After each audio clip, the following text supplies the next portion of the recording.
En la actualidad, prácticamente toda iglesia cristiana tiene una cruz con la intención de evocar aquella en la que murió Cristo. ¿Pero qué fue de esa, la original, comúnmente conocida como la Vera Cruz? La historia de esta legendaria reliquia comienza hace unos 2000 años. La cruz es un símbolo que es sinónimo de Jesucristo mismo, porque como sabemos, los romanos sentenciaron a Jesús a muerte por crucifixión. La crucifixión era un castigo que pretendía maximizar el dolor y el sufrimiento. De hecho, hoy en día crucificar significa causar sufrimiento físico o moral. Era darle muerte a alguien de la manera más horrenda, brutal y humillante que fuera posible. Este método de ejecución estaba reservado para el pobre, para aquel que era enemigo del Estado, no necesariamente para la clase alta. Las crucifixiones se hacían en público para advertir a los que estuvieran considerando romper las reglas. Antes de que Jesús muriera, fue brutalmente torturado por los romanos. Jesús fue azotado con un flagrum, un tipo de azote especial cuyas cintas de cuero terminaban en cuentas metálicas. Estaba diseñado para hacer trizas la piel. Tras la despiadada flagelación, Jesús fue obligado a cargar su propia cruz, que debía pesar entre 30 y 50 kilos, hasta llegar al lugar donde sería crucificado, que se encontraba fuera de los muros de la ciudad.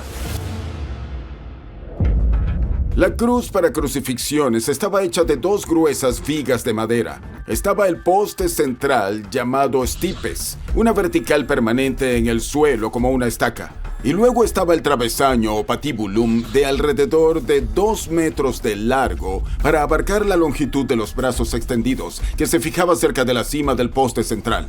Estamos familiarizados con el clásico diseño en T, pero en ocasiones los romanos usaban una versión en forma de X. En Jerusalén, las crucifixiones se llevaban a cabo sobre una colina llamada Gólgota. En la lengua aramea local, Gólgota significaba lugar de la calavera, por la manera en que la pared rocosa se asemeja a un cráneo humano. Tras llegar a la cima del Gólgota, Jesús fue clavado al travesaño de la cruz mientras seguía en el suelo. Luego, fue izado y encajado al resto de la cruz. La crucifixión en realidad era un proceso lento. Podían pasar hasta 4 días para que alguien crucificado al fin pereciera. Pero lo que nos cuentan los evangelios es que Jesús murió con relativa rapidez en cuestión de horas. Aún en la cruz, de acuerdo con el evangelio según San Juan, un soldado hirió a Jesús en un costado para asegurarse de que estuviera muerto. Según la creencia cristiana, al morir voluntariamente en la cruz, Jesús expió los pecados de la humanidad, abriendo un canal para que los hombres recibieran la redención a través de Dios y llegaran al cielo. La cruz usada para crucificar a Cristo es conocida como la Vera Cruz, y los cristianos han estado no menos que obsesionados con ella por 2000 años. Piénsenlo. Las vigas de esa cruz estuvieron en contacto con la sangre, el sudor y las lágrimas del Hijo de Dios, derramadas mientras duraba su agónica muerte y consecuente gloria. Cualquier remanente físico de la cruz estaría entre las reliquias más valiosas de la historia humana. Pero hallar la Vera Cruz es como encontrar una proverbial aguja en un pajar. A los romanos les encantaba crucificar. Pusieron en cruces a decenas de miles de personas. El historiador Flavio Josefo escribió que Roma llevó a cabo tantas crucifixiones que no solo se quedó sin lugar para poner cruces, sino que la madera empezó a escasear. Como resultado, los romanos, siempre ingeniosos, comenzaron a reutilizar los postes una y otra vez para las ejecuciones.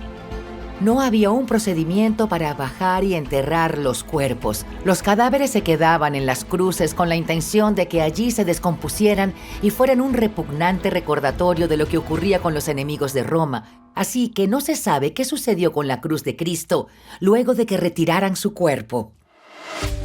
De acuerdo con la Biblia, puede que hubiese un hombre que lo supiera.